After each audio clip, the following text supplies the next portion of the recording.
जय श्री कृष्णा। राधे राधे। सभी श्रद्धालु भक्त जनों को मेरा सादर प्रणाम है। आज मैं शनिवार प्रदोष व्रत कथा सुनाने जा रही हूँ।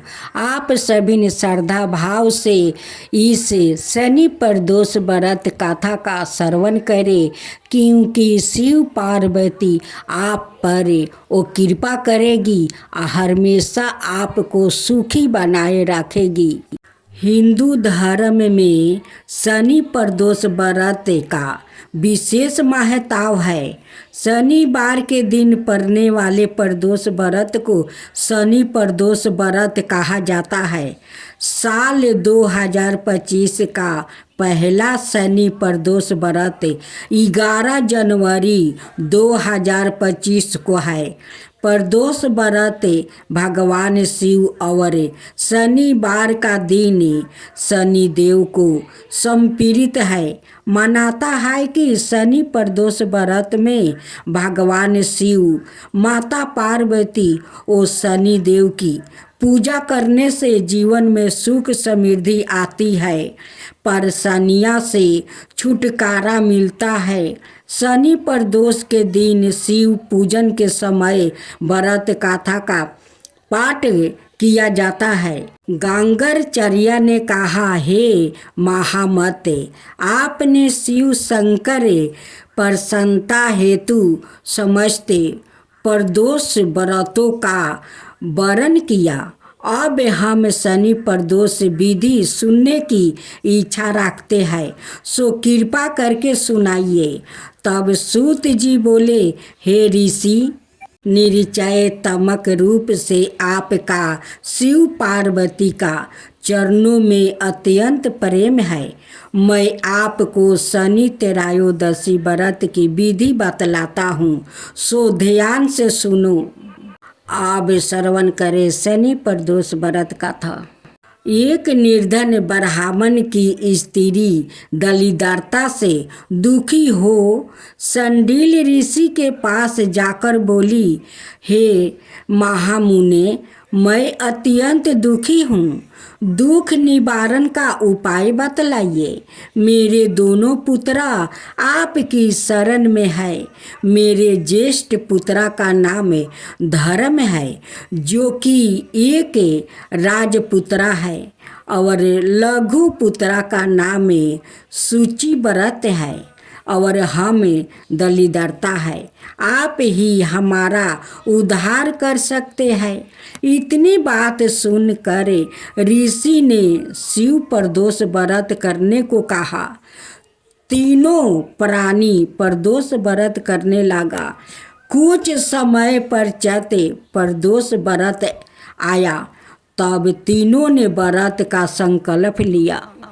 छोटा लड़का, जिसका नाम सूचिव्रत था, एक तालाब पर स्नान करने को गया, तो उसे मार्ग में सरग कलश धन से भरा हुआ मिला। उसको लेकर वो घर आया। प्रसन्न हो माता ने कहा कि माँ, यह धन मार्ग से प्राप्ति हुआ है। माता ने धन देकर शिव महिमा का वर्णन किया। राजपुत्र को अपने पास बुलाकर बोली, देखो पुत्रा, यह धन हमें शिव जी की कृपा से प्राप्ति हुआ है। अत प्रसाद के रूप में दोनों पुत्रा आधा आधा बांट लो। माता का वचन सुने राजपुत्रा ने शिव पार्वती का ध्यान किया और बोला, पूज्या, यह धन आपके पुत्रा का ही है। माँ इसका अधिकारी नहीं हूँ। मुझे शंकर भगवान और माता पार्वती जब देंगे तब लूँगा। इतना कहकर वो राजपुत्रा शंकर जी की पूजा में लग गया। एक दिन दोनों भाइयों का परदेश भ्रमण का विचार हुआ। वहाँ उन्होंने अनेक गंधर्वों कन्याओं को क्रीड़ा करते हुए देखा। उन्हें देखे सूचिव्रत ने कहा, भैया, अब हमें इससे आगे नहीं जाना। इतना कह कर सूची व्रत उसी स्थान पर बैठ गया, परंतु राजपुत्रा अकेला ही स्त्रियों के बीच में जा पहुंचा। वहाँ एक स्त्री अति सुंदरी राजकुमार को देखकर मोहित हो गई और राजपुत्रा के पास पहुंचकर कहने लगी कि हे सखियों, इस वन में समीप ही जो दूसरा वन है, तुम वहाँ जाकर देखो। भांति भांति के पुष्प खिले हैं, बड़ा सुहावन समय है, उसकी शोभा देख कर आओ। माँ यहाँ बैठी हूँ, मेरे पैर में बहुत पीड़ा है। ये सुने सभी सखियों दूसरे वन में चली गई। वो अकेली सुंदर राजकुमार की ओर देखती रही। इधर राजकुमार भी कमु के दृष्टि से निहारने लगा। गीता बोली, आप कहाँ रहते हैं? वन में कैसे पधारे? किस राजा का पुत्र है? क्या नाम है? राजकुमार बोला, मैं विदर्भ नरेश का पुत्र हूँ, आप अपना परिचय दे। गीता बोली कि मैं विदर्भ बी के नाम में गंधर्व की पुत्री हूँ, मेरा नाम अंशुमति है। मैंने आपकी मन अस्तित्व को जान लिया है कि आप मुझ पर मोहित है। विधाता ने हमारा तुम्हारा संजोग मिलाया है। गीता ने मोतियों का हार राजकुमार के गले में डाल दिया। राजकुमार हार को स्वीकार करते हुए बोला कि हे भद्रे, मैं आपका प्रेमो उपहार स्वीकार कर लिया है, लेकिन मैं निर्धन हूँ। राजकुमार के इन वचनों को सुनकर गंधर्व कन्या बोली कि मैं जैसा कह चुकी हूँ वैसा ही करूँगी, अब आप अपने घर जाओ। इतना कहकर वो गंधर्व कन्या सखियों से जा मिली। घर जाकर राजकुमार ने सूची व्रत को सारा वृत्तांत कह सुनाया। जब तीसरा दिन आया, वो राजकुमार सूची व्रत को लेकर उसी वन में जा पहुंची। वही गंधर्व राज अपनी कन्या को लेकर आ पहुंचा। इन दोनों राजकुमारों को देख कर कहा कि मैं कैलाश पर गया था, वहाँ शंकर जी ने मुझसे कहा कि धर्मगुप्त नाम का राजपुत्र है, जो इस समय राज्या विहीन निर्धन है, मेरा परम भक्त है। हे गंधर्व राज, तुम उसकी सहायता करो। मैं महादेव की आज्ञा से इस कन्या को आपके पास लाया हूँ, आप इसका निर्वाह करें। मैं आपकी सहायता कर आपको राजगद्दी पर बैठाऊंगा। इस प्रकार गंधर्व राज ने कन्या का विधिवत विवाह कर दिया। विशेष धन और सुंदर गंधर्व कन्या को पाकर राजपुत्र अति प्रसन्न हुआ। भगवत कृपा से वो समयायोपरंत अपने शत्रुओं को दमन करके राज्य का सुख भोगने लगा।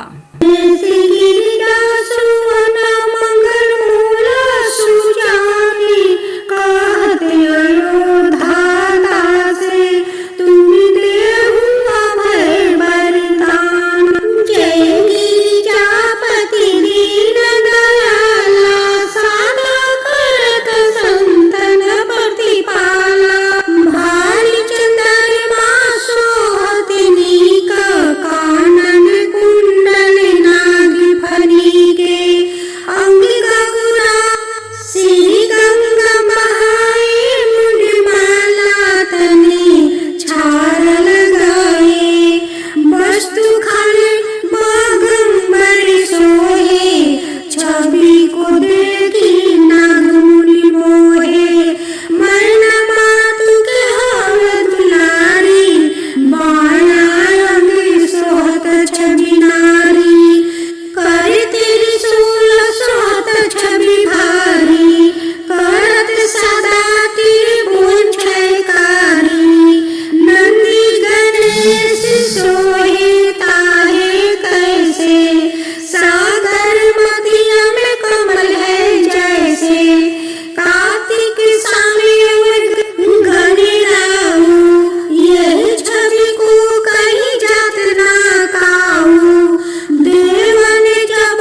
कोई, संकट में पूछता नहीं कोई।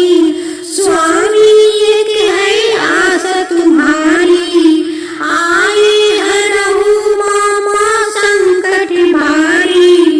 धन निधि धन को देत सदाई, जो कोई जाचे सो फल पाही। स्तुति के ही विधि करे तुम्हारी, क्षमहु नाथ बचू का हमारी। शंकर हो संकट के नाशने, मंगल कारण विघ्न विनाश के। योगी यति मुनि ध्यान लगावे, शारद नारद शीस नवावे। नमो नमो जय नमो शिवाय, सूर्य परमादिक पर ना पाए। जो यह पाठ करे मन लाई, तापर होते हैं प्रभु सहाई। तिनिया जो कोई हो अधिकारी, पाठ करे सो पवन हारी। पुत्रहीन कर इच्छा जोई, निश्चित शिव प्रसाद ताही होई। पंडित तेरायो दसी को लावे, ध्यान पूर्वक होम करावे। तेरायो दसी व्रत करो हरमेशा, ताके तन नहीं रहे कलेसा। धूप दीप नैवेद चढ़ावे, शंकर सम्मुखा पाठ सुनावे। जन्म जन्म के पाप नसावे, अंति धाम शिवपुर में पावे। कहो अयोध्या सिया से तुम्हारी, जान सकल दुख हरहु हमारी। जय शिव ओमकारा, ओम जय शिव ओमकारा। ब्रह्मा विष्णु सदा शिव, अर्धगिरि धारा। एकानन चतुरानन पंचानन राजे, हंसासन गरुडासन विषवाहन साजे। दो भुज चार चतुर्भुज, दस भुज अति सोहे। त्रिगुण रूप निरखता त्रिभुवन जनि मोहे। ओम जय शिव ओमकारा, अक्षर माला वनमाला रुद्रमाला धारी। चंदन निगम दसोहे, भाले सिसिधारी। ओम जय शिव ओमकारा, सीतांबर पीतांबर बागंबर अंगे। सनकादिक गरुणादिके, भूतादिक संगे। करिके मध्यम कमंडलु, चक्र त्रिशूल धरता। जगी करता जगी भरता, जगे संहार करता। ओम जय शिव ओमकारा, ब्रह्मा विष्णु सदा शिव, जानत अविवेका। प्राण बचर में मध्य में, यह है तीनों एका। काशी में विश्वनाथ विराजते, नंद ब्रह्मचारी। नित उठी भोग लगावते, महिमायति भारी। ओम जय शिव ओमकारा, तिरगुण शिव जी के आरती। जो कोई नर गावे, शिव जो कोई नर गावे।